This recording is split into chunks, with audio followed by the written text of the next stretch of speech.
CBRE focuses on particular sectors. We have the Law Firm Practice Group.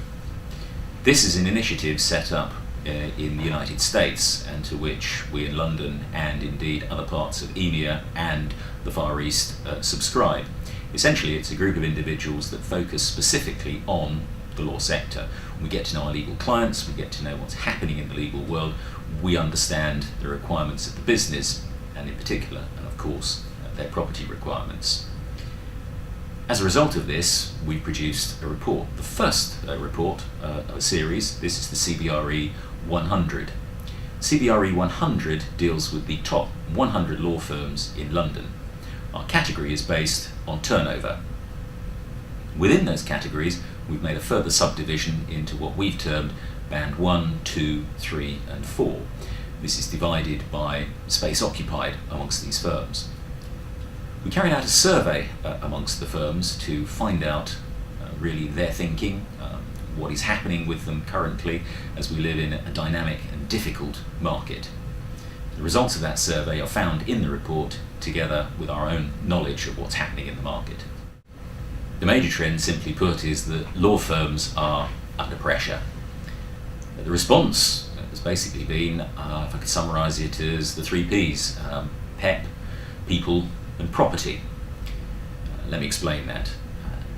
PEP is profits per equity partner, and firms need to defend profits per equity partner for 2 good reasons. Firstly, to retain their existing talent, and secondly, to attract lateral hires. The people part of the equation is to try and reduce cost, and pressure will have been felt in accounts departments and support functions, paralegals, where we have seen people leave law firms. We've also seen nearshoring, where such functions have been outsourced either to other companies or to the regions. And lastly of those 3 Ps is property, where firms are intensifying the use of their existing space and indeed seeking to sublet and dispose of surplus accommodation. The Legal Services Act is a big change for the sector. The main change is the possibility of bringing in external capital into firms. It's often called Tesco law. The thinking is that this will have a major effect for consumers, and it will cover such matters as wills, probate, house conveyancing. It's unlikely, we think, to have a major impact for the major law firms, except where they're able to introduce external capital. It was thought originally, when there was deregulation in the financial services sector, that the effects would be less profound than they turned out to be. And if we use also the property profession as a model, we might expect fewer larger firms and the smaller firms staying as boutique operations, and therefore the greatest pressure is really on the mid-tier firms. If that is right, we can expect a lot more merger and acquisition activity amongst the medium-sized firms. Law firms are undoubtedly under pressure, and their response has been to deal with people, and in particular property. The first reaction, of course, is to lose staff, and this is right down from partner level all the way down to support staff. Second strategy has been to deal with, if you like, administrative functions, where we see what we've termed nearshoring, and that is the outsourcing of administration accounts functions to other parts of the United Kingdom, sometimes across overseas to India. There are other strategies employed, and that is a greater use and intensification of existing space.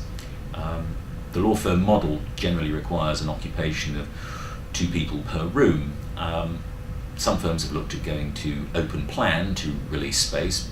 Generally, this is not favoured across the legal profession, but where it has been used, space savings of perhaps up to 15% can be used.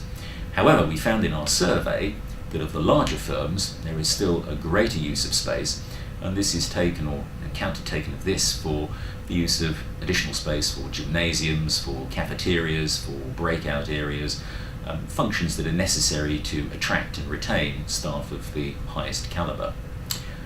Other strategies that are employed is a greater use of overseas networks and indeed overseas expansion.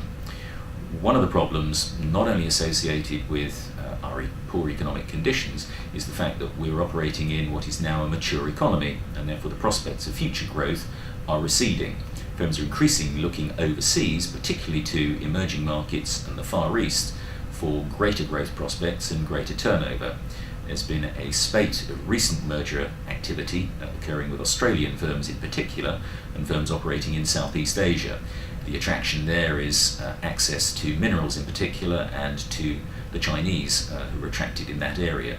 We expect that area to continue, and we expect more firms to look to diversify to protect their market share.